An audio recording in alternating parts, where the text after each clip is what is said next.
some, get some, bad enough, take some. Hello, everybody, and welcome to episode 10, Kid Cadet, to Fangin and Bangin with Gangrel and Kid Cadet, episode 10, and also, what is it, subscribers we have? We've reached 1,000. Over 1,000, and that's a lot, because I didn't think I was going to make, I didn't think I would make 10 episodes, and then 1,000 subscribers, so, yay, thank you. We're partying today. We're partying. Oh, wait, yeah, Raymond bought something, and I'm glad that I wear sunglasses, because I'm afraid I'm going to shoot. Are we going to do that first? First, we have the party boys. Party Gangrel, Party Bigfoot. Still have yet to name him, but I think I'm just going to call him Little Big. Little Big. There he is. Little Big over here. Little Big. And he's got his... I'm nervous. Are you ready? I'm going to aim like for that way. I'm going to aim for Raymond. Okay, ready? 1, 2, 3. I got to get on some steroids or something. I can't get it. That is terrifying. This room is wrecked. Wow. Yay! For outdoors only. Hey, do I have to clean this? No, dude. I was against this. I think when you broke out your Rambo knife and scarred this top, that I didn't. When Kid Cadet was out in the front, testing, out in the parking lot testing this, it did not look like this. This is a big mess. I don't think you guys can see at home what's going on, but there is I have OCD and I got a lot of other issues, and now I feel like I need to clean. But the show must go on. And, so how are you? What's going on? Oh, you see this? Oh, yeah. Of course. Let's show off the new Bigfoot sign. Yeah, I'll pull it out here. Hold on. Raymond tried to cut my head off. Oh, look at this confetti everywhere. Confetti. So, property protected by Bigfoot. That'd be a Little Big right here. He's watching over everything, man. So, speaking of Bigfoots, I know it seems like we always start out with Bigfoot and stuff. As we should. As we should.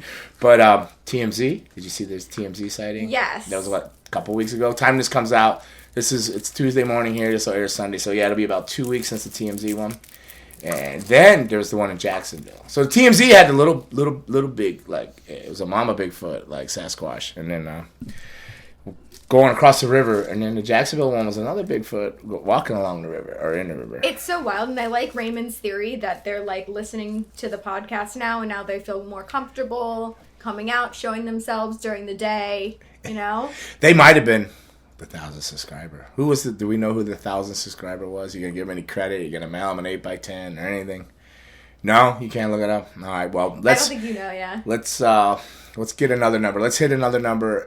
Let's get a package together for somebody. Let's 1,500. 15 or 13. Oh, 13's a good one too. 13's a good number. See, 13. See, 1,300. Raymond, let's work on that. 1,300 subscribers. Let's get them some 8x10s or something or whatever.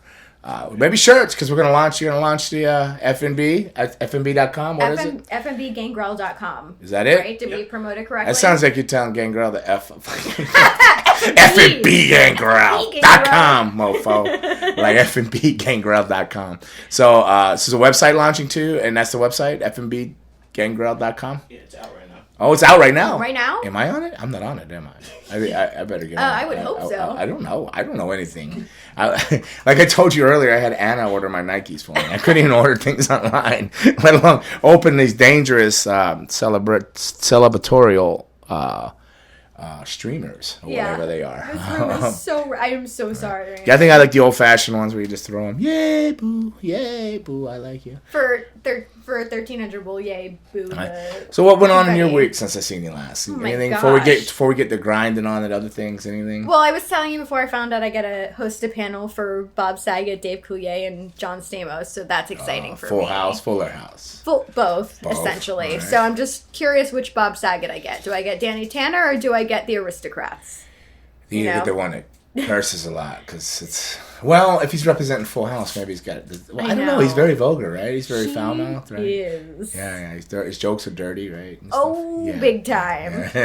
Yeah. I'm thinking you're going to get that one. You think that one? I'm ready for it. I can Which handle one do it. you want? I don't know. When's this panel? I think it's August 15th at coming up MegaCon. soon. Yeah, it's like 2 weeks away. Which or one? So. Which con? MegaCon in Orlando. In Orlando. Oh, awesome. Yeah. So keeping busy, still doing my virtual stream. I have Man Scout Jake Manning on tonight, which cool. Big Tell him I fan said of hello, his. He's please. awesome. Please tell Man Scout I said hello. I will. When I did the virtual Gimmick table, yeah. Gimmick table on High Spots, he hosted it. Cool. We both have a share of a dislike for Ric Flair, which is cool. I'll have to ask him that. Yeah, you're gonna have to. I think we bonded over a share of our dislike for certain individuals. But no, he's a great guy. I don't think he's not with High Spots anymore. I don't believe so. We're gonna find out in this interview on his journey. It's one of the. Maybe I will. I will. Cool. Well, please send my hellos. I shall. From F&B Gangrel, man. F&B Gangrel said what's up.com. Say what's up. Well, I was going to say one of the things that we kind of wanted to like bring up, even though it's not like officially official yet, there's a lot of rumors that CM Punk is going to be joining AEW. So do you have any thoughts on him? Yeah, I was thinking when I was wrestling this weekend, they did a rumble and they legitimately like waited every 2 minutes to send somebody in. I was thinking CM Punk was going to pop up in that rumble. Oh gosh. No. But do I have any thoughts on CM Punk? Yeah, I'm a little confused because with Daniel Bryan too. So these are all the rumors, but are they confirmed? Nothing's like officially confirmed, but I know Tony Khan got the rights to cult or no. Well, Living Color followed them. I saw that. Yeah. Right. Yeah. So it's looking good. So in Chicago. Yeah. So just as I do cardio and I listen to different things, and a lot of times I listen to Hannibal TV, but I don't think I was listening to that particular one. What was I listening to? Not Cultaholics. There's a few. Maybe WrestleMania or something. I try to listen to like what the news are and try to keep the updates because I don't know where to get proper news. I don't really follow the Meltzer stuff or anything like that. So me neither. It's just whatever pops up on literally like YouTube when I put in pro wrestling or something. So go watch matches, but I'll click on it and listen. But it seems as though they're all talking as though it's confirmed, But could be a giant swerve. But what are you gonna do with two of them? Like why two of them at one time? How are you gonna do this? You're gonna get one come in Arthur Ashe Stadium. Mm-hmm. That's New York. New York or Chicago first? Which one's first? New York, right? Raymond. New York is first. Okay. So what are you gonna get? Daniel Bryan. What are you gonna call him? I don't know. I only know him as the Red Dragon because like American Dragon. American Dragon, yeah. Yeah, because in Europe, he worked all the camps for Brian Dixon All Star Wrestling. And I would do a lot of talent shows, but I was over there and I worked him a couple times over there as the American Dragon. Yeah. He's a I don't want to say he's a strange dude. He's a interesting dude. Interesting because if I remember right, he didn't even wear deodorant at the time. Well, he did wear deodorant, but it was like crystals or something. And deodorant? And he was always talking about growing his own fruit for when the end of the world. Like some crazy, like some conspiracy stuff. Like so, he's very like organically hippie like, in a cool way. He has a compost toilet, so yes. So no, it was cool. And he didn't smell or anything, so I mean whatever that thing he was using worked. Shout out to Crystal. but I remember he'd always like when we couldn't get the gyms, but he always trained before the shows in the ring, like Japan style, very much a dojo type style training and stuff like that. And they were fun matches, and he was I didn't when he made it, got called up to WWE or whatever. It was WWE then, right? Yeah. Mm-hmm. So I was surprised because he was like that wave of the guys that are not as big as the other guys, and he did well, So tremendous career. So like I'm happy for him, and he's got a great life. So it's always cool when you see people go on that you've worked with and stuff. And he's I got to host a panel for him at Florida SuperCon, and we took a photo after, and he is hover handing me like I've never. Have you ever hover handed somebody? What the hell is a hover? So it's like I heard of a hovercraft. So is that similar? No, it's like am I hover handing him? Yes. Okay. So it would be like when you're taking a picture, instead of like touching the arm, like your arm is all the way out here. So his arm is like hovering away from my body, which I'm like, is it a respect thing, or did he just not want to touch me because he thought I was wearing crystal deodorant? I don't know. Like it was. Or is it just creepy? I don't know. It does. I probably hovered handed a few pictures because I knew Luna was watching these pictures and I knew what she thought about the person in that picture besides me. So there was no way I was gonna like make some actual. Contact. But is this bad? Contact could have been death for me and that person, no, Luna. But maybe it was a situation like that.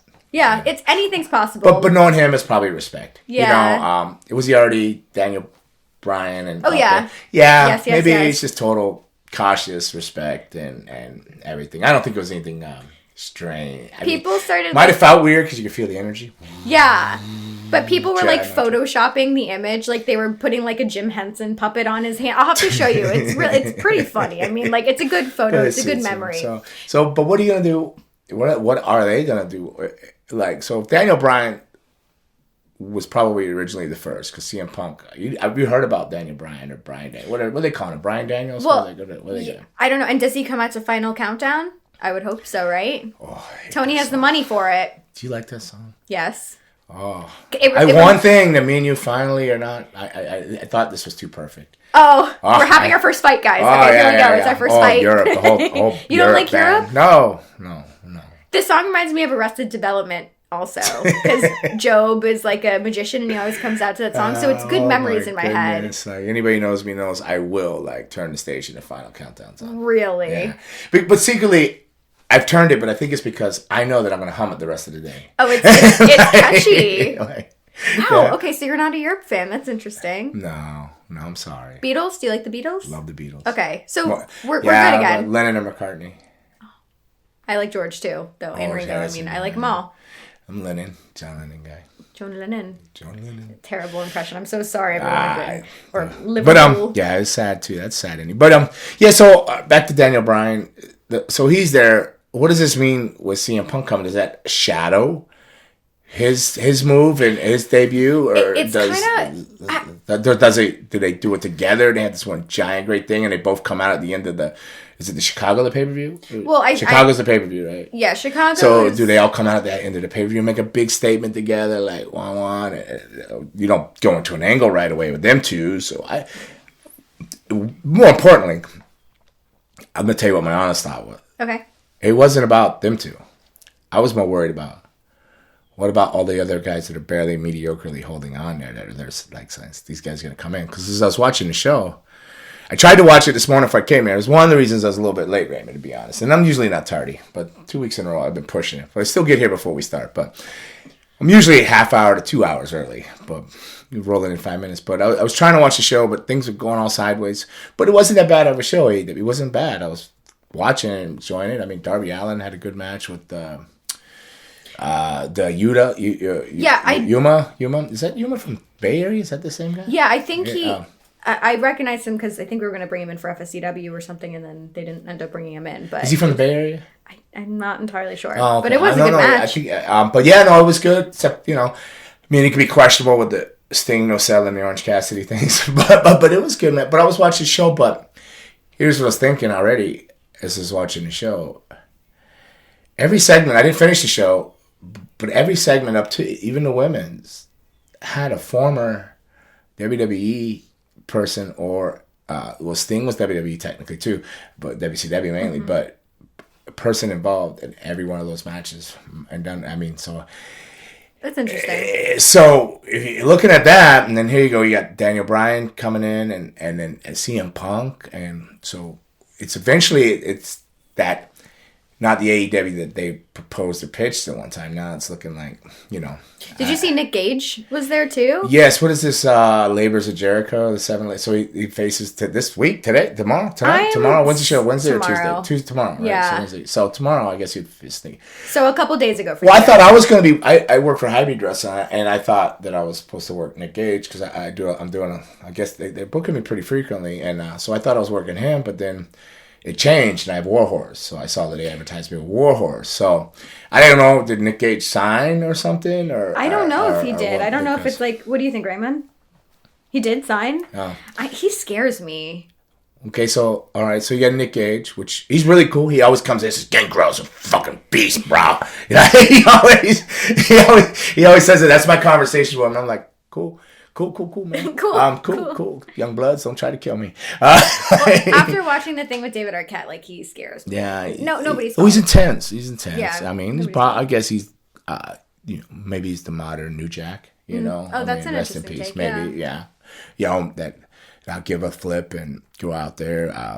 Stone Cold did it with wrestling. This and that. They're doing it with their art of death matches and styles, but. I don't picture Jericho doing a death match. But like, what else do you know Nick Gage for? You know, is he known to just wrestle, or he's in? He's known as the guy that literally died in death matches. But he's a good dude to me. He's a nice guy, but Jericho. But I was listening to somebody brought up somewhere where they said Sammy Gavarian said something about Sasha Banks, right? And then he got whatever. But then they went on to say how Nick Gage robbed the bank and has this thing, and if somebody else has done something. I can't think of who. Somebody else is working there now did something to a woman or a lady. It was crazy. So so many like weird. I don't know. But yeah, it's mixing things up. I think it's actually. I like Nick Gage there. Actually, I think it's different. I don't think they covered that or touched that kind of intensity. Eddie Kingston maybe has that kind of intensity, but Nick Gage has that real street level. I mean, he could say he's been to prison twice, and he's back out. You know, his cell block is home. I mean, he's definitely going to relate to people that are been through it and know that. It's a market that's not touched. You know, maybe back in the day, maybe they related to the Conans and they thought that they were like super hard people or went through some stuff. But Nick Gage is definitely like, Johnny Cash. Wasn't Johnny Cash when he went to jail? Then they were like, oh, Johnny Cash went to jail. And then people related more to that bad boy Johnny Cash. But Nick Gage he's that. There's a lot of people out there that have gotten themselves in some bad situations or been desperate or, are going to relate with drug addiction, being desperate, just craziness that nobody else, that like some people don't fathom. They can't picture that. So there's a whole field of people out there, and then it's also going to tell people, hey, you can always get a second chance, So hopefully you don't mess these second chances up. But I've seen him on shows. He's always been looks good. Looks like he's like not out of control in any kind of way. Well, good. I'm happy to hear that. So it still scares me. So I'm happy for him, and I think I actually think I was kind of like cool to see him there. I didn't know if he signed or not, but I was like cool to see him there, and I was like kind of excited when I thought I was going to work him, but then I seen it change to Warhorse, which is going to be fun and interesting too. Oh yeah, Warhorse is great. Yeah. Okay, so CM Punk, yeah, it's just I feel like it kind of all started with that interview that he gave with Colt Cabana, right? I remember he got in pretty big trouble because he was saying some pretty underground stuff about, the medical at WWE and, like, the way that they were treated. And I guess he had, MRSA? Wait, what's that called? MRSA? Staff? Ooh. Yeah, and I remember, that stuff's contagious as heck, too. Is it? Oh, God. Yeah, because if I sat in that chair and I had MRSA and stuff, and you went and sat behind me and I had left pus, I think you can get it. I think it's like it spreads quick in gyms like that. Yeah, I actually got it in a gym, little small town gym, because the wrestling team had an outbreak and it was a small town and they trained in a gym and I ended up with it. Oh, fun. Yeah, no, it was nasty. It was gross because it was like just this big red boil, right? And when I would push on it, I go, what the heck? It was on my knees. And when I would push, it just looked like toothpaste oozing out. And it's just like, it was cool, Colgate, but like super. Or Crest or? With extra whitening. So I'm going to say Crest whitening. But no, because there was no streaks in it, just pus. Oh, cute. But if you just push on it, it would just be like, this is, it was gross, but like, one of those things you just kept pushing. Like, well, yeah. Since we're sharing, I've had ringworm, which was not cute either. You ever had groundage? What's that? It might be a Florida thing. I don't know. Maybe it's a version of ringworm. Is it from swamp apes? How do you get it? What maybe is it? You can get it from walking around swampy areas. Like Bigfoot probably had it a few times, but no, it's like it's not.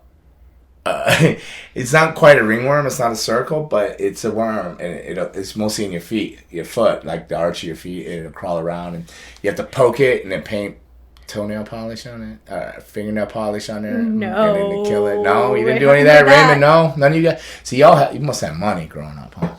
We didn't get the doctors. You got head lice, they shaved your head and poured kerosene on your head and sent you back to school within a 10-minute window. In my house. My sisters would get their hair cut shorter than your hair is way long. Parents would like, boom, cut their hair, quick nick through it, they'd be back within 2 hours. But the boys, it was a half-hour window. Our head got shaved, ran through it, they poured whatever, and back to school you went, and they would do it on their lunch break. You didn't miss no school. They weren't paying. My goodness. Yeah.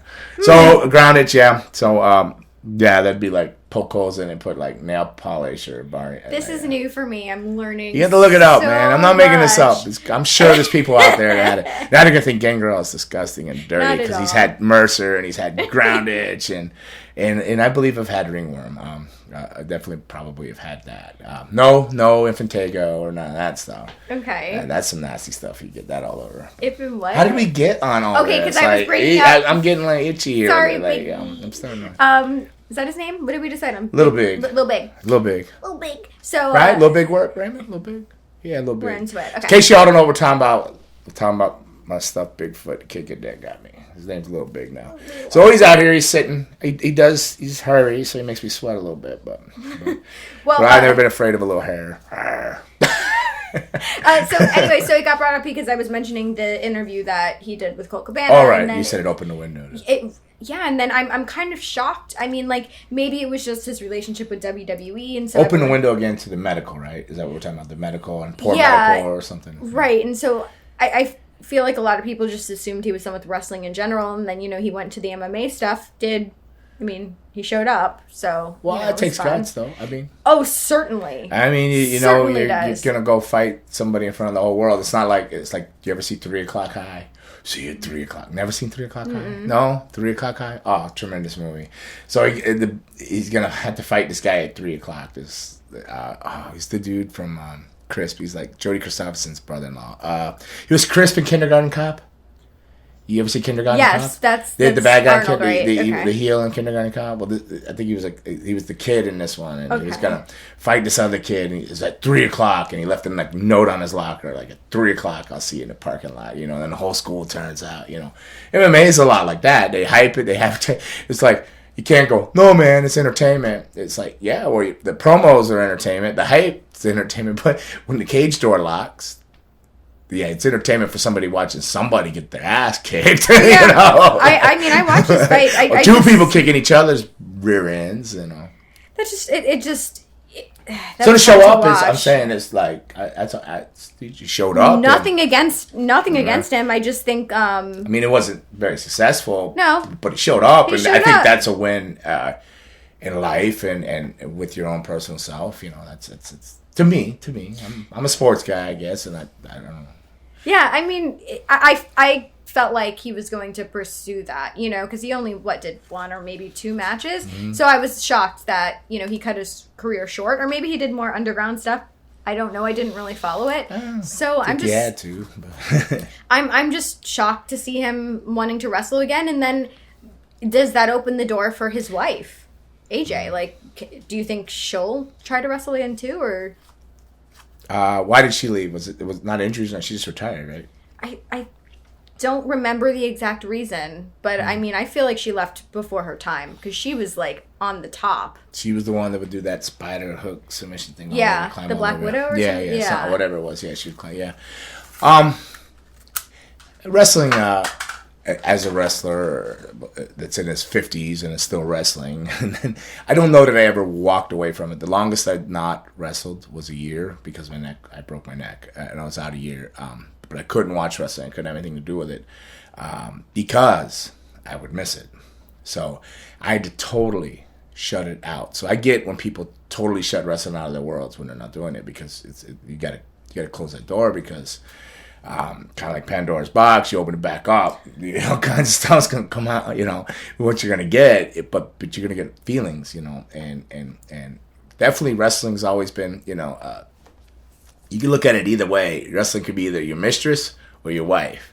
It's one or the other. So usually it's your mistress because if you got a relationship, right, you're giving everything on the side to wrestling, and so you're cheating with wrestling, and it kind of runs your life, and if you love it. I don't doubt that he's coming back because he didn't get into it because it wasn't money. Nobody started out wrestling for money. Maybe they thought, they would love to go to WWE, but people that truly, truly wrestle, truly love wrestling, it's a love. It's a thing, When you're first training, you and the same guys are chasing the same goals. You're running and making all these talents for $20 if you make $20, $50 if you're doing great, $100 you must have a name for yourself at some point, but you're just chasing this dream and something you love, something you obsess with, it's something you think about. You're driving in your car and your mind never stops. You know, like I remember one time Scotty Polo Raven, Johnny Polo, you know the Raven, right? Yeah, of course. I remember one time he had this one little Amigo, like Suzuki Amigo or Sidekick or whatever it was, this little Jeep type of thing. And I pulled up, and I thought he was broke down. I pulled over, and I go, "Hey, man, you all right?" He goes, "Yeah, man, I just had these ideas." So he carried a notepad. He would write his ideas down. If I would have wrote a quarter of the ideas I had and thoughts I had when I was driving, I probably been a main eventer because I applied them, because you have such great ideas and character things when you drive, and your mind never shuts down on wrestling. So he probably, I don't know him that well. I know he was a really cool guy to me. I know he even like carried my bags for me. And one time, like when it was at WWE, he was there for something. He was like super nice, like really respectful to me. I never had an issue with him, so I was always happy for what he got. You hear other things, you would hear stories and stuff, but I don't know, personally, he was always cool to me. So, but he probably substituted MMA, for wrestling. Let me put my heart and dedication into this and close that chapter on that. And then as you do that, and maybe it wasn't as successful as he hoped, but it's courage and brave, and you have to train for this to do it. So that's an amazing feat, and I give him all the credit in the world for that. And I'm not a CM Punk fan. I'm just telling you and what I think, right? So, sure. I love Cult of Personality coming out to that. That's tremendous. So So he put everything into that to close that window on that. So then that didn't work out so well. So he's sitting home. Probably doesn't have to work. He's probably one of the ones that was smart with his money and stuff, and doesn't have to get out there and bank things. Plus, he made that money for things. Plus, his wife did well, right? So she was in the company, and they probably did well together. They're a couple relationship. They didn't waste their money on cocaine and prostitutes and bad decisions. Maybe business decision too. I don't know their personal life. Who knows? But I'm sure they did the right things. So now you sit home. You got a lot of time in your hands, and now you're watching WWE, and you're like, oh. You're watching NXT and you're going, oh, this product's, you question it, because you're going to question, like, you'll start going, like, I know I could do better than that. I could do a promo better than that. And he could, right? He could. Yeah. It connect. He could, right? So then you're watching AEW and you're like, what is going on here? Like, and so you see it on, so it plants the seed. So if you didn't cut that all out, if you cut it all out and never turn it on, you probably could keep moving forward.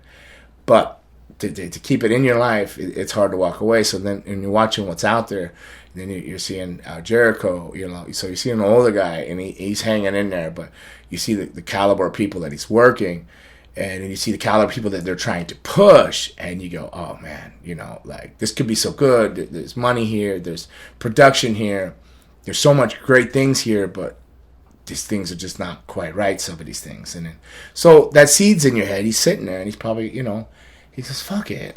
Excuse my language. I'm sorry. He's probably like, the hell with it, man. I want to do this again. I know I on a bad day, I can be better than maybe this person. On a great day, I can probably outshine the whole roster, or definitely connect with the people.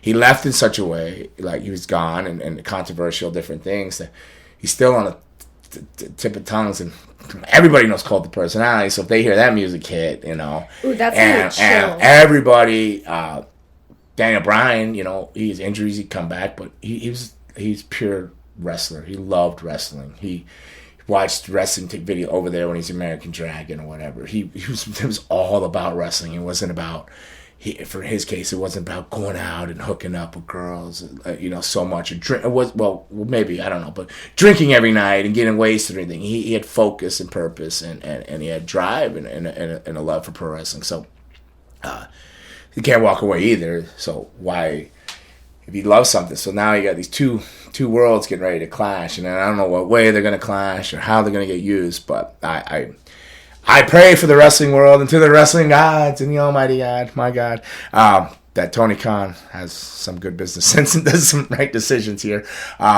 because there's so much possibility. I think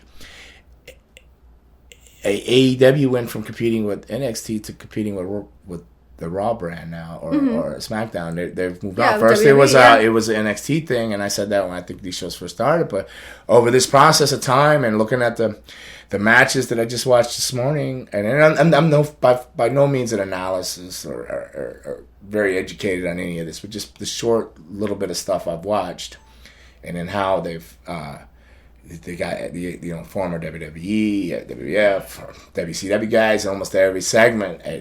They're figuring things out. They're blending up. I feel, like I said originally when this conversation started, when they were coming, I was feeling bad for the younger talent that maybe was barely hanging in there trying to figure it out. So hopefully AEW. I know they look at the Dark show, the YouTube one, the Dark. They look at that as they're developmental, like we're developing on spot. But I really hope they consider starting a territory up or getting together with somebody and working where they could send these guys, not just close the chapter on them, but because you see where they're moving with stuff, but bringing the older guys, different guys back in, and some guys back, but they get a territory, and I've talked about this before, where they can go work.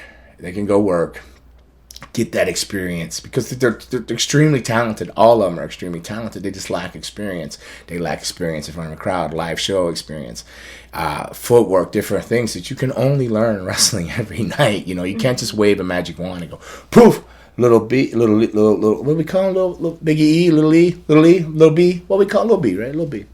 What do we call him? Well, it was Lil B. We already forgot your name. I'm sorry. Oh, bro. Lil B. All right, Lil B. So, Lil Bigfoot, Lil B. You can't just wave a wand and say, hey, man, you're going to be like the biggest, most awesomest Bigfoot wrestler there is with perfect footwork and this and that. No. You got to go out there and get experience. And the same as all these other guys. So, if they're teetering and they go up the Dynamite and they bounce back down the Dark and then this and this and there.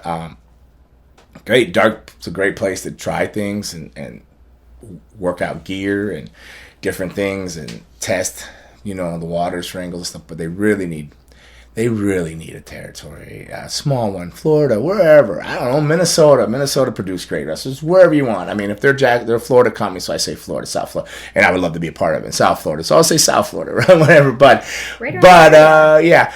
But a territory, a regional, get a little regional TV, let them work, and then bring them up when they're ready, and not break their spirits and their hearts, But also let them appreciate what they have too, because if you just get, if you never ate ramen and ate for a long time and peanut butter to survive, and then you're eating filet mignon and they take it away from you, you're not gonna know how to survive when you go back down. But if you eat ramen and peanut butter coming up.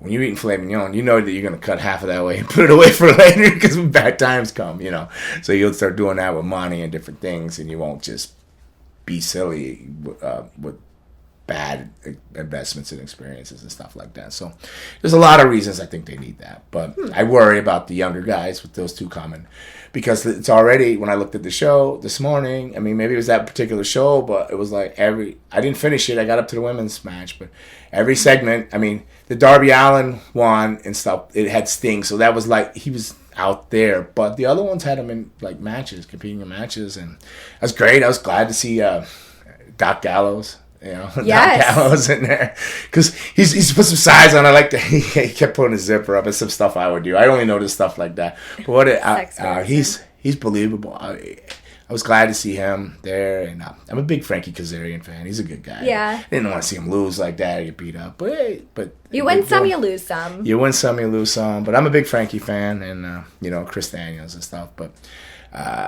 so the show's starting to evolve, but it's going back to talent that's been there, then done that, and has that experience. They're relying on that main show now. So How do you feel about the fact that there's like no surprises anymore? Like, can you imagine the pop and the emotion you would get if, like, Dan O'Brien or CM Punk's music hit and we didn't know? Well, Nick was a surprise kind of, right? I mean, but didn't Sheets leak it already? I say Sheets. I'm so old. I still call it the Sheets. The dirt sheets. I'm not with the computer. They used to call it the dirt sheets or whatever, the kayfabe. Yeah, it's still called that. Yeah. I mean, I didn't know about it. Did you, Raymond? So maybe that was a surprise, but I just feel like, here we are. Like, we already know about CM Punk. I mean, it's still going to be cool. Like, I'm still excited, but I want to be surprised again. Like, I really miss being surprised. Yeah. I think they purposely leak it. Yeah. For ratings. Like a mess over Purposely?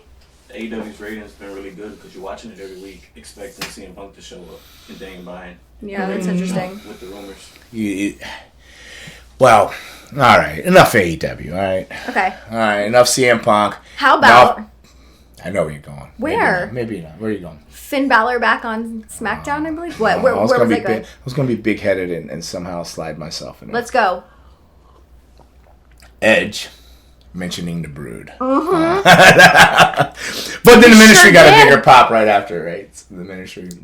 I mean, that wasn't one of those audible sounds. They didn't put the sound in there, did they? If they did, I'm gonna believe they put it in on the Ministry part. But I mean, they do, right? They were still doing that, right? For when they had the live crowd, they were still adding sound. Yeah, like back with the Thunderdome or whatever. But yeah, and they still carried it over. But I don't know if they did on that one. But Edge is super sweet. He's a sweet guy, you know. He could have just said Ministry. The Brood was in the Ministry, but he said the Brood, you know, and hit and waited and paused. He said the Ministry, you know. So that was cool. Pandora's Box. This is in Pandora's Box? Yeah, he's not the Pandora's Box is. Raymond said he's Pandora's Box. I said, oh no, I heard the Brood thing. I didn't hear Pandora's Box. But I was just glad he's out there, and I guess he's gonna feud with Seth Rollins now, right? So yeah, I mean, I'm excited for that. Yeah, it should be fun matches. Yeah, so fun. So what's your what is your WWE take? I'm trying to remember. I tried to watch Raw last night, but I didn't finish it. I came in from teaching class, and I think it was a rematch with ASH, Almost Superhero, Nikki or whatever, with Charlotte. But I don't know. Did you watch it? I don't know how it ended. And then I went to AEW this morning before I came here, so I should have finished off the Raw, but I didn't want to come in here all Raw heavy, and not you know, and now we're all WWE heavy and not AEW. So I wanted to catch up on some AEW. I have to say, one of my favorite things now about WWE is I feel like Roman Reigns has been delivering such killer promos lately, and I'm really impressed by it. Because I don't know he'd make a good Bigfoot, huh? Ooh, is he available? If I could produce and direct and whatever a Bigfoot movie, I'd have him play Bigfoot. Really? That's the casting? He'd be a good looking Bigfoot. I'd just make him just a big buff Bigfoot. Okay, I like it because I was thinking since you mentioned Doc Gallows, I feel like Doc would be a really cool Bigfoot. Well, he could be the bigger Bigfoot, multiple Bigfoots, the bulky Bigfoot, the big Bigfoot, the burly Bigfoot, the burly Bigfoot. And then what's Roman? He's a little handsome Bigfoot. The handsome and burly. The island Bigfoot. So I was telling you earlier, Reno Anawai, Rikishi's cousin, he's who I started school in California called Knox Pro, but he had sent me stuff. He's got some really cool Bigfoot stuff, merch called Squash Match, and so it's Bigfoot with a tribal thing. And that's what made me think of Roman Reigns being a Bigfoot, because there was a Bigfoot, his hair shaved out, and he's got a tribal thing, you know, and he is, you know, why? I mean, Samoans might be the closest thing to a Bigfoot. Okay, we'll have to get the DNA test. Yeah, big tough bastards, man. Big toughies. Tough guys. Did you watch any of Young Rock? Did you get a chance to watch No, but I've hung out with the Sheik that a few times. The guy that plays the Sheik? Brett. Yeah, he's cool, right? Brad, I can't pronounce that. But he's super sweet. Super nice guy. Super happy to be learning about wrestling in our space. And he loves Chavo Guerrero. And speaking of Chavo Guerrero came out with Andretti or whatever his name is, right? So Chavo's back there. And that was another former guy in a segment and moving in. So you had Chavo, you get CM Punk and Daniel Bryan. And, they're going for it. You do two announcers like Mark Henry and Big Show and who else? So everything just going on and on. You got Sting there and you know. MJF will hold tough for a while, but I worry about those young guys, the ones that are struggling. I worry the ones that are teetering, you know. But Tony Khan really likes to develop and build people, so they may all possibly be safe. But how many can you keep on a payroll? You have to make money. I don't care if you're a billionaire, you're a billionaire, but is it his money or is it his dad's money? Is it all his money? I mean, how much is technically his? I don't know. None of it's mine. Right, so none of it's mine. So, but I would spend it like it was mine. I'd be like, yo, we gotta put some margins here and squash some numbers here and switch some stuff around because we can't. 2 shows now. 2 shows now. So they got the Dynamite. Elite. No, Rampage is starting. Oh, Rampage. So it's gonna come on right after SmackDown. It's gonna come on at 10. So now they have two How brands. convenient. Yeah, well, They're splitting the brands? Yeah, so that's why they have so many wrestlers. so scary. Got It seems like I'd really focus and concentrate on one and build that and get it success. But hey, But like you said, might give more people an opportunity to shine if they're Well. splitting the brands, so. well, yeah, well, they got a lot of people, and I was starting to worry when you bring all these guys in, and then these name value, money value, show power, show star, stars like. But what mean- about like the concept of like biding your time? Like, maybe it's not your time right now, but a year from now you might, have your spot. Right, but you got to get better during that time. So Of where do you course. get better? I mean, Yeah. if you're working, On dark? you work in dark, and you work in whatever, I don't know, whatever shows. But if you're working, if me and you are working each other, but we've got pretty much, let's just say I'm a girl and you're a girl, right? Let's just do girls, we're women, ladies, young ladies. All right, and you have the same experience I have. We've both gotten jobs. How much better are we going to get with each other? Only working each other? Only working each other or working people of equal talent, right? So, they bring the other guys come down and work these guys dark, or different shows, but we're always beating them. Then I don't know. I just really think you need a developmental place. Like WWE was really smart all the time with that, working with like Puerto Rico. First place they worked with was in California, Rick Bassman, where Cena and all those guys went and got developed there. Out there, they always had some type of little developmental territory where they can go work and get live crowd experience and stuff. I still think you need that. I just really do. I do. I mean, you throw people out on live TV, you're going to get bad habits you can't fix. They're on live shows working. House shows, a lot of spot towns. Maybe there's only 100 people in these towns, but they're working and they can work these things out and they can try these spots because, to be honest, there's this AEW bloopers. You ever seen that? Botches, AEW blotches. I've watched Botchamania. No, it's one. It's a particular one called AEW Botch. blotches. Okay. Right? Now I don't know how many. There's these 7-minute videos of all mistakes or accidents or maybe what somebody thought was a mistake or something. Because I saw a couple things that I go, no, that's how that goes. The other person just didn't know what it was. But I guess technically it's a blotch then. But they had a few. Was it 3 or 5? How many of them did they have, Raymond? You know? You don't know. It's like a Twitter page or something. Right, but Okay. no, there's a YouTube page too. YouTube? With just all the things, right? So, AEW Botches. well, the thing is here it is, like, you got to think how that they have at least 3. There's possibly 5 like 7-minute segments of botches. How long's the company been around? Like, you know how long it is to fill 7 minutes just for 7 one time minutes. around, not like 3 times, 21 minutes. Wow. That's tough, man. So like, you don't want all that out there on live TV. You want to develop that in a regional area where they can get experience and not get hurt, for one, number one. 2, shatter their confidence, 3, the whole world, everything's on videotape. You can never run from it anymore, I mean, even if you're doing other shows, at least it's looked at as like, oh, they're learning this and that. But when you're on that level and you throw it out there and you're getting paid, that's they say there's no pressure there, but I would find that as pressure. Yeah. I'd find it as pressure, And I'm not none of their faults. We're just trying to compete and have a brand and have a product and all that. But I still think I'm just hammering it in there, in hopes. I'm gonna keep talking like that. They'll never come to me for it. They'll be like, this dickhead. Why not? They Here's should. Richard Noggin. What? A noggin? Richard Noggin, Richard Noggin. dickhead. Richard Noggin. Oh, wow. Oh, I've never heard that. I was but I'm trying to be gonna political use about it. Richard Noggin. Richard Noggin. Noggin. Dick. Yeah, he had his noggin. I like that. I like it a yeah, lot. yeah. So I don't know enough of that. So what else you want to talk about? Well, one thing that we should kind of mention, and like I don't know too. Yeah. But I feel bad. It feels like I'm crapping on it, but I'm not. I'm wishing want for a them to better be future better. and opportunities. I want it to be better. And the show's getting better, but it's getting better, and they're leaving those guys off it. They're not excelling up to the main roster, right? So they're bringing in older guys with the experience, which needs to be done, I guess. But at the same time, I'm worried about the younger guys. But if they're all down there doing that, but they're gonna get any better or not, I don't know. Fair. Okay, go on. I'm sorry. Oh no, Last it's interruption. okay. No worries. I was gonna mention that Canyon Seaman was let go from WWE. That's his name, right?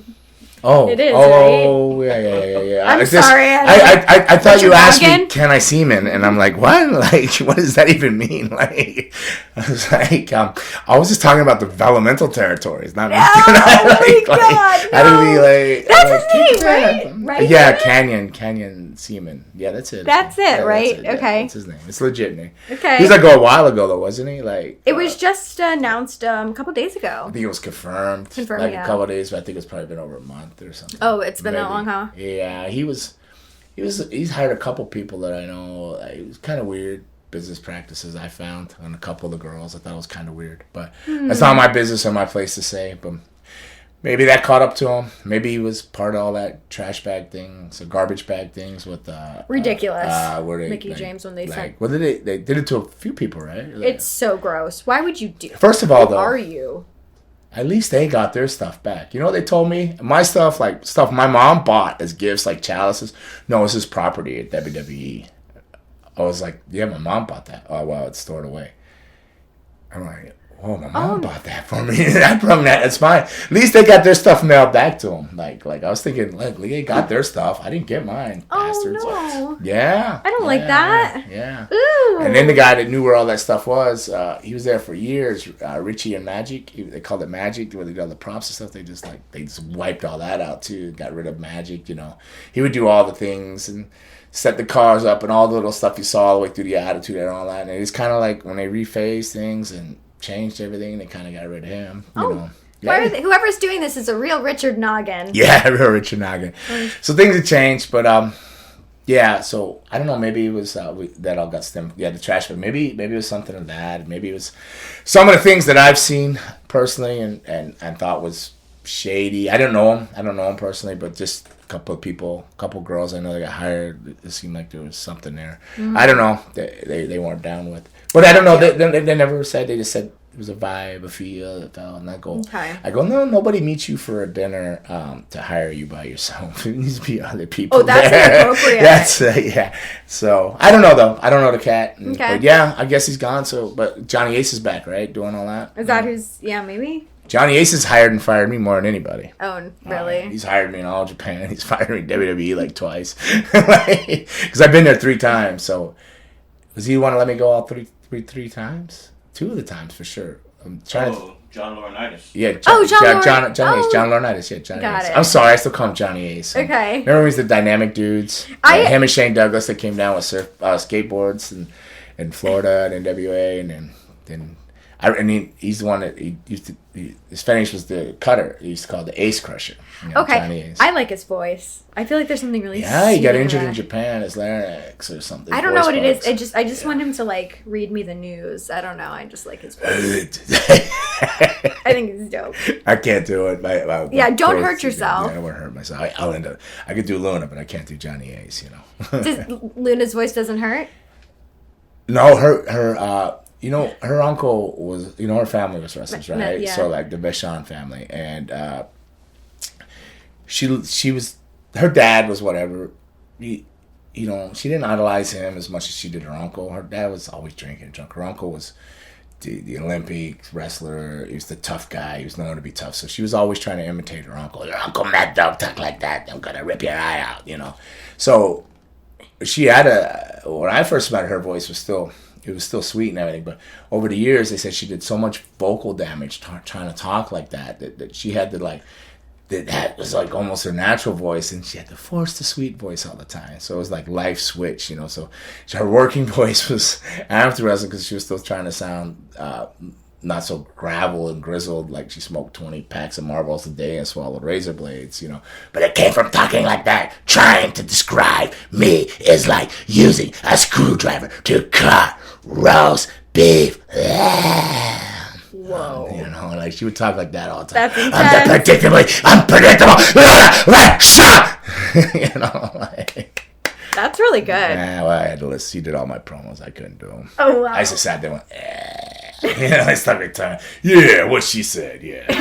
Ditto. Yeah, my fear of microphones. Well, I always joke, but I added ladders in there the other day because I was with the JTG. And he goes, you ever do any ladder matches, Gangrel? I said, no, man. My fear of microphones, needles, And ladders always kept me to middle management. I didn't go any higher in that company because I wasn't going to stab myself in the ass with needles. And now I'm always talking to a microphone. So Which is there. I was like not a big fan of ladders, you know. So like when Edgy Christian and Hardys did that, they were like, at first when the office came to me, they were suggesting stuff. I said, no man, I don't do ladders.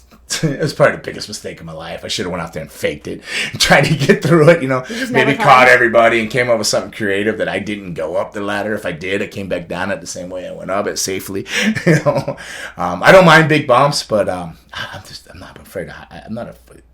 I guess I'm afraid of heights. I guess I don't like things that go boom and bang and blow up in your hands. So we're not going skydiving. I guess I got a lot of issues. Yeah. So. Okay. Skydiving? No, I'm gonna do it. I want to go skydiving so bad. When I was talking about the show before, Raymond and approached to do the whole podcast thing, I was still wanting to do my Fangin and BANGIN show. I wanted to do segments where I just took a camera and followed it. So like I was trying to get Anna to do it, and she said she would. And then I had the twins, the Lassetto twins, which I'm very excited that Tiffany Lassetto is thinking of coming back. Like she's got one more CAT scan or CT or something to get cleared. She's been out for almost 3 years with an injury, kidney injury. But I think they've finally straightened it out, and she's looking forward to coming back and training. So the Lassetto twins. So looking forward to seeing those girls come back and do some combat. They were so talented, man. All the girls that I've had a hand in training, they're all talented girls, all of them. All the way down to Crazy Judy. Judy's become a wrestler. She has become a wrestler now. The women train harder than the guys. No offense, guys, but you guys step your game up. Because the girls, I'm going to tell you, besides like Lakai and Damian Fenrir, there's a few other guys who will not lay you up, but the women do train harder than you guys. They have more heart, more passion, and more drive, and they're certainly tougher. They are certainly tougher than you. Right. So step your game up if you're listening to this, but you're probably not because you don't step your game up, but they are. Hello, ladies. You said that right into the camera. Well, when you're ready to go skydiving, let me know because I so I want to do segments like that. Yeah, let's go. I wanted to get them to be like Charlie's Angels. Oh, yeah. So I wanted to be like Charlie. And I wanted to have my angels. And then we go on these adventures like skydiving. And or you're Bosley. Because like Bosley's the Bosley's the one who hung out with him and had to do the physical stuff. I guess Charlie just talked about, hello, angels. Raymond hey, Charlie. Yeah. But yeah, I wanted to do like t-shirts when I'm doing that. And I wanted to do the skydiving thing. And I wanted to call them the Las Mijas. The Mijas. I had all these big plans, but they all broke my heart like women do. Oh, no, don't say that. You can't have all these daughters. I realize how crushed you'll get. Women will come and go in your lives, but your daughters will destroy your hearts for a lifetime. They just come out. But I'm so blessed to have Anna in my life and all those girls, and I love them all. So. It was nice having her here last week. Yeah, even though I put her on the spot, and I'm so sorry, Anna. She wasn't feeling good, but it was good to have her there smiling, and then I get to go home and say, what'd you think of the show? Oh, I liked it, yeah. Oh, she liked it. But then when I watched the show, I don't know. I watched it, and I wrote Raymond. I said, oh, I thought it was boring. Raymond was like, no, it wasn't a boring show. Are we boring? Oh, my God. Episode 9, I thought, like... But he goes, no, it's just because you don't like talking about wrestling. Like, you talk Money in the Bank the whole show. Like, oh, my God. Are we boring? I go, it's not. Yeah, maybe it was that. I don't know. I don't think I talk about everything. I don't know. It's just wrestling. I think we're entertaining. And speaking of which, you want Pandora's box? Shall we? Is it that time, is it? All right. He's nodding. Okay, let's... He's nodding. Wait till he cleans all this up. Because I'm going crazy looking at this. Sorry about that. If you guys, people at home, if you're only listening to me, if you see, I keep looking at the floor with all this anxiety because there is like crap all over it from the it's a lot. From those glitter canyons or whatever they're called, streamer canyons. Oh, the box is open. Oh, the box What's in is the open? box? What's in the box? What's in the box? Okay. Anybody? 7? Nobody? 7. Yeah. Of course. Tremendous movie. Yeah, it's so good, except for the one guy that's in it. I think I'm in the gluttony scene. I'm going to be laying there and I get the carb. Oh, God. There's so... Somebody's going to make me eat to death because that's my sin. That's I train really hard, but it's my diet at night. I come home and I comfort eat right at 11 at night, 11:30, go right to bed. Oreos. I'll eat good all day, except for that one Oreo I had earlier. I stole it out of Raymond's kitchen, though, by the way. All right, you ready for the first one? Okay, sure. This is from Levi's Pop Culture Cave. It's a cave. Levi. No, not the blue hair Levi. Levi's. Oh, Levi's. Okay. Yes. Cave. Oh, man cave. Pop culture thing. So they said, I heard your thoughts on Davey Boy Smith, the British Bulldog, but what are your thoughts on his tag team partner, the Dynamite Kid? I thought he was mean as hell. he never did anything to me, so I never had any interaction with him. I don't even know if I was ever, like, even in my time in Calgary in All Japan, it was just Davey Boy that came in and out. Like, Dynamite, for whatever reason, was never in my charted path or whatever. Maybe there's a reason for it, who knows? But I never had any experiences with him. I know lots of people that had experiences with him. A lot were bad experiences, like, because he was a ribber and stuff like that. The reason I ended up going to Calgary is the partner I tagged with went there as a singles competitor. He was a big Owen Hart's fan and stuff, and he went, and then Dynamite gave him such a hard time, cutting his ring gear every night, toothpaste in his shoes or shaving cream in his pockets, and then those were the nice ones. And then there was where they'd house you on his drink, so they would do things where they open the beer, put a housey on it, close it back, and put it in the pack. And like, hey, and you want to fit in? They'll say, like, yeah, you want a beer? And you're trying to fit in. So get him housey on, and then literally have him do a handstand upside down a wall and spread his legs, so you almost see his butthole, almost, you know. And they would take they use syringes, they use needles, and play darts, like throwing darts at the ass. And yes, I heard all that. It's true. This is not just from one source. This is multiple sources and multiple people. This stuff happened to like that. There's another time where I heard they did the halcyon gimmick again and got him nude in the winter snow and rolled him up in the carpet and rolled him outside in the parking lot. Also had him doing Grammy roll, forward rolls in the parking lot there, which, I mean, but very dangerous, and, I'm not into that kind of stuff. But it never happened with me or anything, but that's what I heard. So then he didn't want to go back by himself, so that's how I ended up going there. We got booked as the tag team and then becoming the Blackhearts. But Dynamite wasn't there when I was there. It was just Davey Boy. That was the first time I seen Davey Boy. Was that time, that story he's asking about that we talked about. So I don't have any real experiences with Dynamite, but I've always been in right after his aftermath. Like, he had just left, and everybody these stories and victims of things and stuff like that. So, Infamous River. I'm sad because I guess he's mean in a ribbing kind of way, but and what do I feel sad for him about was he put his body through a lot for wrestling. He was the small guy, like what these guys are now. He's kind of the one that transitioned all that. He was doing all these crazy flips and putting his body through all that hell, and his body paid the price for it. So and I think he ended up in a wheelchair and stuff like that, right? So and then. He's passed away now, right? Too, I think. Yeah. So, hopefully, I think his son's wrestling now too. I think maybe I thought I don't know, but like I said, I don't know a whole lot about him, so it wouldn't be fair. I'm only giving you stories back from people, trusted sources, and stuff like that. But that's all I know. I don't know. But Davey, I can tell you about Davey all day long. He's a great guy. All right, ready for the next one? Yeah. Okay. So this is from Alex with 2 X's for Prez. So vote for Alex. Alex for Prez. Yes. And they said, I enjoy your Luna stories. Do you have any more Luna stories most people have never heard? Now, don't feel obligated to do the voice. We don't want you to hurt your throat. Well, Luna stories that people have never heard, Well, I can tell you things what people might not know about Luna. All right, so you hear a lot of stories about her fighting or mixing it up or doing something wild, but what we don't know about her is she was very insecure person, and she just wanted to be loved and liked by everybody. So she'd go out of her way and above and beyond to try to make everybody in the room happy, comfortable, this and this and that. And usually when you would see, or a wild story would come out of that, nobody would remember all the nice things she was trying to do, but when somebody would crap on her or do something really crappy to her, that she just went out of her way to do all this, is when she would lose her mind and end up, you would hear a story about her beating somebody up, this and that. But, so with that all being said, I'm going to tell you a story. And the story is a Luna fight story. All right, so we're working in Tennessee, working for Jerry Jarrett. All right, so it was one of his towns. I think it was Knoxville, Tennessee, but it was for USWA, but it was a Jerry Jarrett town. So I was on the show, and Luna was in WWE at the time, WWF at the time, and she comes in, and they wanted to use her and stuff, which, you know, I would tell her, you don't got to work or nothing. She goes, no, it's okay, you know, and she'd come out and want to manage, but they always wanted to work Jacqueline, you know, Jacqueline, right? So she comes up to me, and she goes, I'm working Jackie, and she loved Jackie. She goes, but she clotheslines me in the ear one more time, I'm going to beat her up. And I'm like, you can't beat her up. Yes, I am. She clotheslines me in the ear. I go, how about telling her? She goes, I have told her. I said, how about asking her again? Like, just go say, hey, please don't clothesline me in the ear, you know, this, or show her how to throw the clothesline. And then I watched her. She went over and talked to her.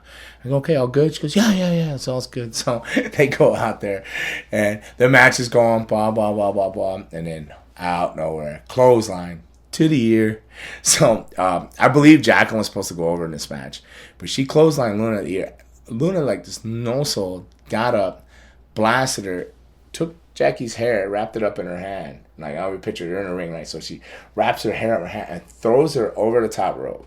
So then you got Luna like, yeah, son of a bitch, I'm gonna kill you. So she pretty like, you know, you're throwing somebody over, it almost looked like a press slam over, but she's got her hair. So boom, Jackie stops. So she's dangling, like facing the crowd. So her body's facing the crowd, right? Luna's inside the ring, facing the crowd. Got Jackie's hair, and Luna just up and pop, pop, pop, pop, pop. Just wears her out, drags her in, and pins her.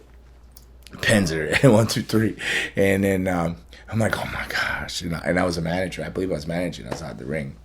I was watching it, but I think I was actually out there out there with her, like ballet type of thing. So Road Dogg, Brian James, Road Dogg of DX fame. He's a good dude, Road Dogg. Love that guy, Road Dogg. Road Dogg, but it was him, and then I'm gonna get Wolfie D on there. You guys don't know PG-13, but Wolfie wants to come on the show. Do you know Wolfie D from PG-13? Now I do. After you schooled me on it. Yeah, Wolfie. Yeah, PG. He wants to come on. He's gonna come on because he's starting a podcast. He wants me to come on. He's like, oh well, you gotta come on this one. I never asked nobody, but I said you gotta come on this. He goes, and he wanted to tell the ghost stories because he remembers the ghost stories about the house in Tennessee. Because he told me, no, remember when Luna was yelling at the ghost? I go, I don't remember any of that. You gotta come on here and sort this all out. So our first guest. Brian Road Dogg he's there, and he's like, Luna, Jackie said you sucker puncher and you can never do that again. She's in the locker room over there. Luna's like, she said what?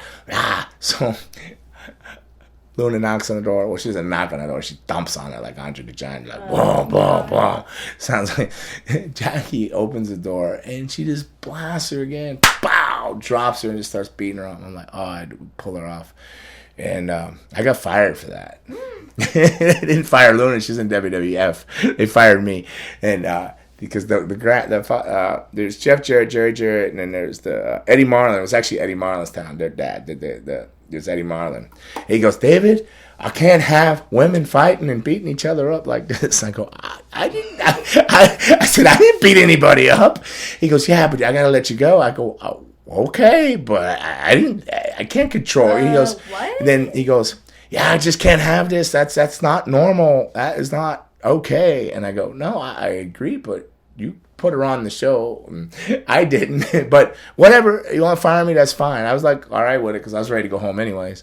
And I told her, you got me fired. She goes, but she said I told you. I was like, easy. All right, I'll take the firing. Whatever. It's better than getting yelled at by you and all this other stuff. So, like 15 minutes later, he comes back and he just goes, you know, I acting a little, you're not fired. He goes, but you need to control her. I go, just try not booking her. Like, she was her day off anyways. Like, I go, I can't control her, So, but that's a Luna story maybe nobody's ever heard. The Luna with the Jacqueline, the Road Dogg stirring up. So Road Dogg actually got her like wore out twice because of that. Yeah, she's in there saying you sucker puncher, but yeah. But Jackie's a very tough girl, and a lot of guys would like take advantage hitting on her. She proved her tough. She's by all means tough, but. Everybody has their day. I guess suppose that was her day, and Luna's good. But I've been on both ends. I've had both days, good and bad. So shit happens.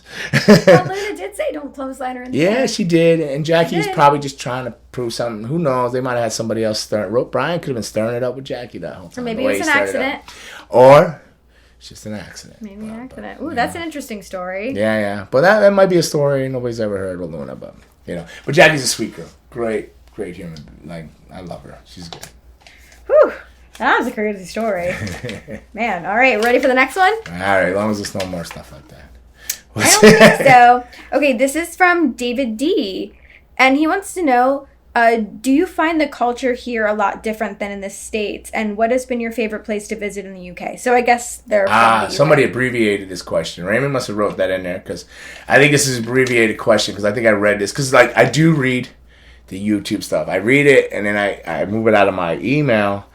So I do read all that stuff. And so I think I remember this. I think there might have been more to this. This might have been, he said, you've used words that only we use in UK culture or something like that. So I think, was that it, Raymond? Did you abbreviate that? Yeah. So that's what I said. So what's up, David D? Hope everything's going good over there in the UK. Do I find, what was the question now? Because I remember it was, what do I find? Yeah, the culture, like, differences between living in the States and the UK. What's been your favorite place to visit? UK is one of my absolute favorite places. I actually feel at home there. I don't know if it's, maybe I lived there in some other life or something, but I feel very comfortable in the cold, wet, damp climate, even though I don't like cold and wet and damp, but something about it feels comforting. It feels like home, all the stone roads and stone wall and the old pubs and the older buildings. It's just, I love it. The culture's very different, especially the word terminologies and slang like that is different. Food is different, you know. Chips. Chips would be fries. Fries, and crisp would be chips. Chips, yeah. Yeah. And stuff, you know, and just I do use phrases like I have in a Scooby, like Scooby Doo, Clue type of cognitive things, or I love your Chevy, you know, Chevy Chase face. Oh yeah, yeah. Gregory Peck neck, you know, watch your Gregory, you know, when you're doing something in the ring, you know, stuff like that. But that'd be more of a cognitive thing within. If you're within the sound of the bell in London or something like that, that's a cognitive thing. But the culture's different. It's very different. Over there, it's where I grew a love for instant coffee because, you know, you don't get a lot of brewed coffee over there. It's like instant coffee and tea, you know, so. The brewed. Sorry, I'm getting an idea. The brewed brew. There you go. Yeah, I got to put that all this Gangrel stuff and everything into play. So Gangrel's brewed brew, that would work. Ooh, that's so good. Yeah, the culture's extremely different. I think over in the UK, some of the things that you'll see like a little kid that's like 12 with a pint of beer and a cigarette in his hand. You might not see that here. It might be more of the common there. But what things I love about UK is like Sunday roast. So you'll go watch your favorite club play. You know, I was an Everton supporter, so I liked Everton. Whatever, if there was whatever, you'd watch football that day or soccer, football, or rugby or whatever was on, and then you'd have a Sunday roast. So you either go to your local pub or you go to somebody's mom's or something. Mom. You'd go there. I've spent a few Sunday roasts at Robbie Brookside, his mom's house. Yeah, so cool. They were kind enough to let me in, and the culture's very different. And my friendships last longer with the guys from over in UK than like the wrestlers and stuff. I'm still friends with them. They actually watch this podcast, so hello everybody over there. Like they'll watch it and say they enjoy it or not, or give their opinion here and there to me. They'll write me, so thank you guys for that. No, I love the UK. Wrestling's different than the wrestling here. It's like a catch and stuff. It's more actual pure wrestling, but they'll have some more.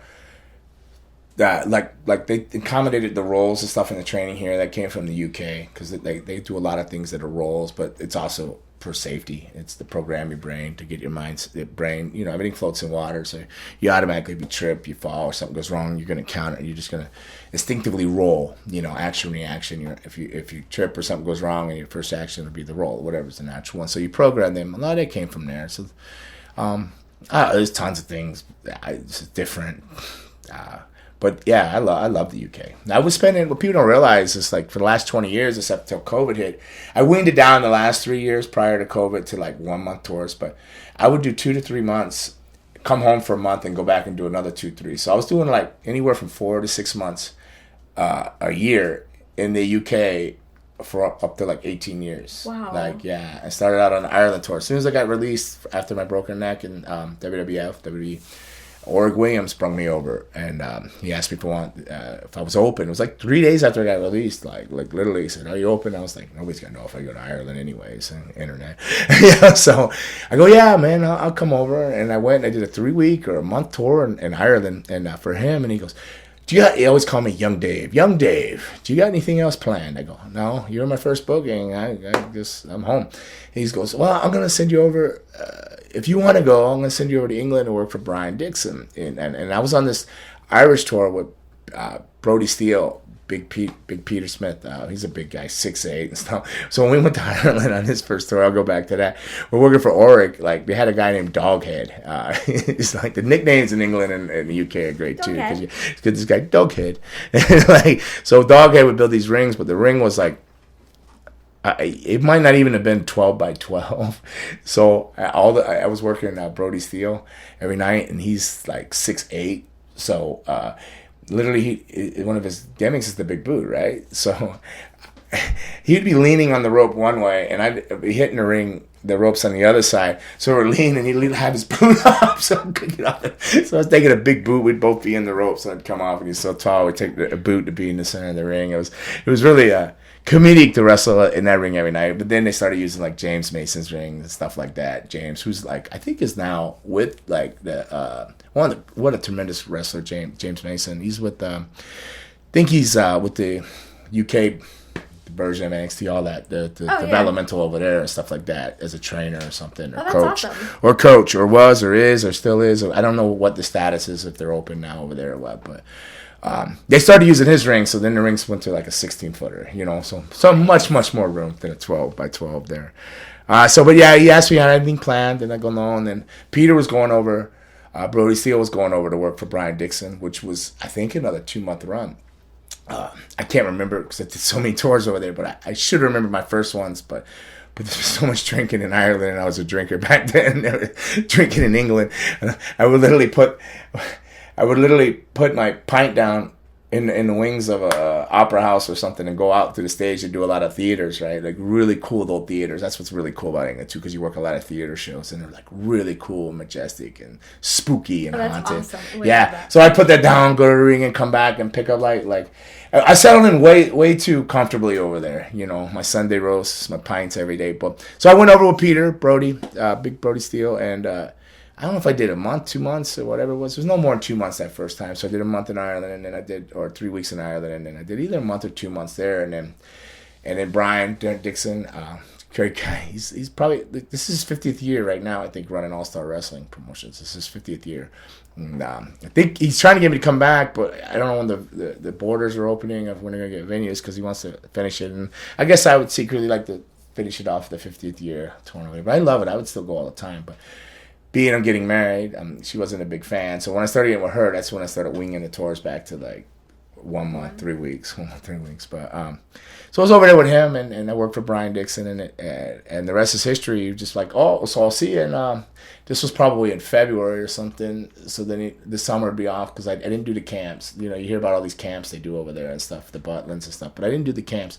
They were so busy back then. I did all the town shows, and I still wrestled 7 days a week in proper buildings and theaters and towns. And they still, at that time, they had these theaters and towns going, but they also at the same time, like through the summer and through like winter breaks and stuff like that, they had the camps, the holiday camps, where they bring a whole group of different foreigners over to work in places like it's like working in a mall. It's like wrestling in a mall. There's a bar here, an arcade over there. There's a restaurant there. And sounds right great. in here, they have like young ladies and young men, like you, that can sing in our entertainment industry, and they would be called Redcoats, and they would host these events and different things. And then there was wrestling, so they had the wrestling show and all these different camps. So that was like a circuit too. So they'd roll in, set the ring up, wrestle, take it down, boom, roll to the next camp. And they did that repeatedly for they would do 3-week runs or month runs, some in the summer and stuff. So those were going on during the town shows, but I would do the town shows and come in and do a couple camps here and there and watch closer. You're constantly busy. And then I went home. I think it was probably at the end of March. I probably went home, and he said, I'll see you in like September, right? So I go back over September, October, right before Thanksgiving, come home again. So I spend Christmas home, summer, January, and then back out January, February, March, and then back home again for the summer and back. So I don't know, people thought because it dropped off the map at night, but I was over in the UK for like the last like 20 years, and 18 of it I was doing almost like 4 to 6 months out of the year over there. So is it safe to say, do I love it? Yes, I love it. Do I love the people of the UK? Yes, I do. Birkenhead's my home there. You know, that's up north, more towards Liverpool, right by Liverpool. I know Merseyside over there. Then became an Everton supporter via Robbie Brookside. I went over thinking I was going to be a Man U, like, because the Tampa Bay Buccaneers is my American pro football team, right? Okay. So the Buccaneers, with the Glaciers owned and stuff, so they own Man United, so I'd hear always about Man United. So then I'd go over there, I had my Man United hat, thinking I was going to be cool and stuff, bought that, but no, it turns out I'm an Everton supporter. Okay. Yeah. So I've never been over there. I really, that was I think you would love it. You have the skin complexion for it. Do I would fit right in. I want to try haggis. The only time, what's that? I want to try haggis. What's haggis? It's like sheep stomach. Oh, really? Why?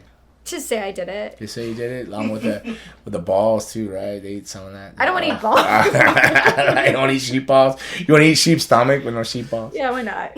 Or does a sheep have balls or goats have balls? What's it? I don't. If they're male, they probably both have balls.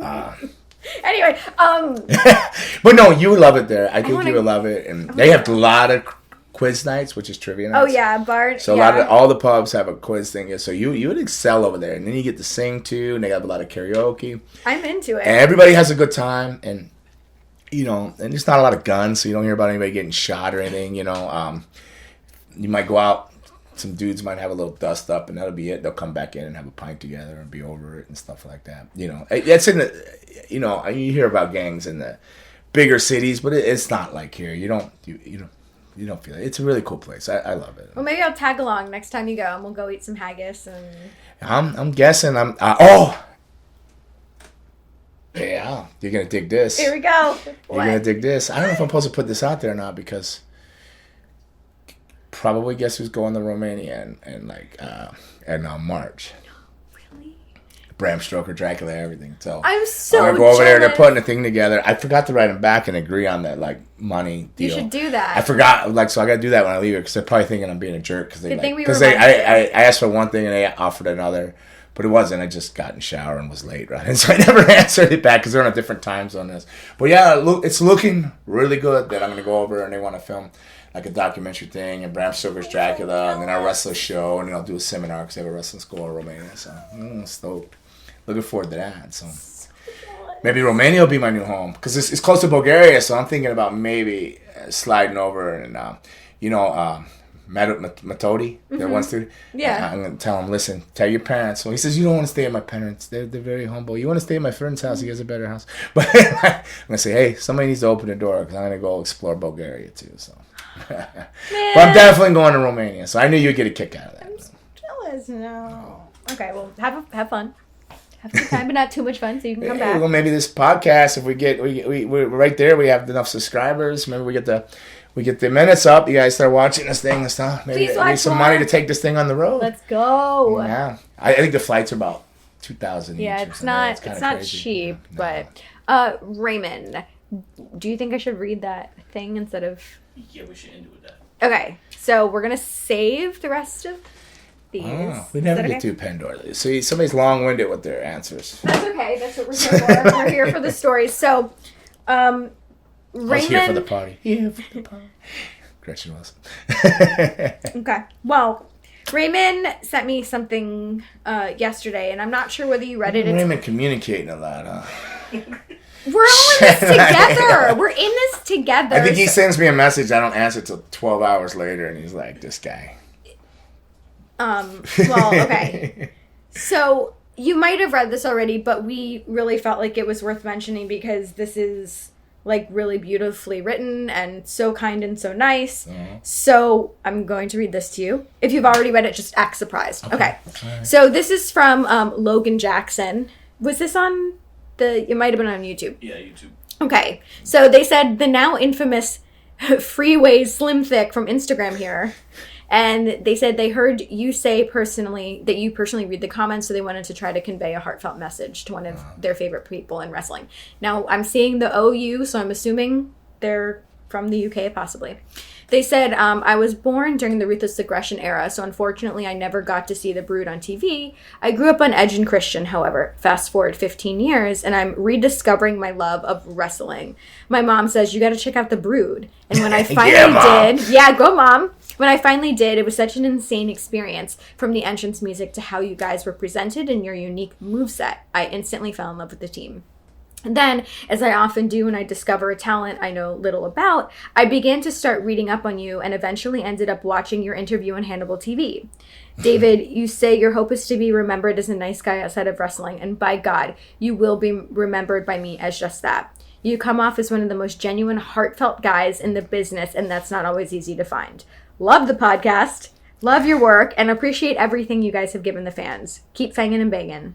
From Freeway's Slim Thick. You're trying to make me cry. I got emotional. I got emotional because the way you read it with emotion, and like I can feel your emotion. Thank you, Freeway Slim Thick. Isn't that did he explain Freeway Slim Thick in there? No, but that's... No.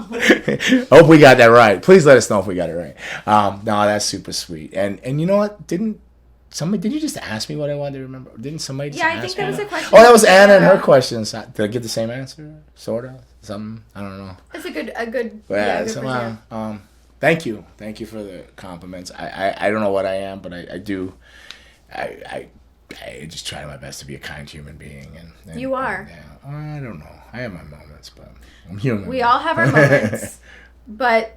You know, I think you're so wonderful, and like you always go so far above and beyond for everybody, and you just have a lot of love to give, and it's so clear you love your students, you love, you know, your fiance Anna, your daughter, me and Raymond. I mean, like Bigfoot. I mean, Bigfoot. Just Raymond, like Bigfoot Raymond. Both. You edge out Bigfoot because I can actually see you, so. But Bigfoot has my mystical love. That's a special category. That's another level. All in its own. But thank you for the great compliments. And thank you for the compliments. And you too course. are beautiful, wonderful human being. Thank you so much. So do not leave yourself out of these categories. And these patterns. Well, sure, but that wasn't about me. So this is all about you. And but thank you for saying that. Us, so there you go. Yes. So is that it? We're wrapping up? I think on that note, I think we're getting the thumbs up. So I have no idea what we talked about today because it was all a blur. And it was when it's a blur, that's good to me because it was fun. That means I'm not stressing or worried about one thing or another, what I've talked about. So thank you. And I want to say thank you to everybody out there that tuned in to episode 10. Thank you. 1,000 subscribers. Let's work on these hours and maybe we can get kick your dead over in Raymond to Romania with me.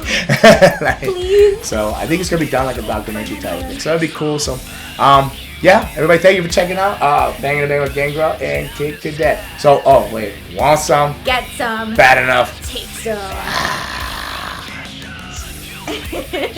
some.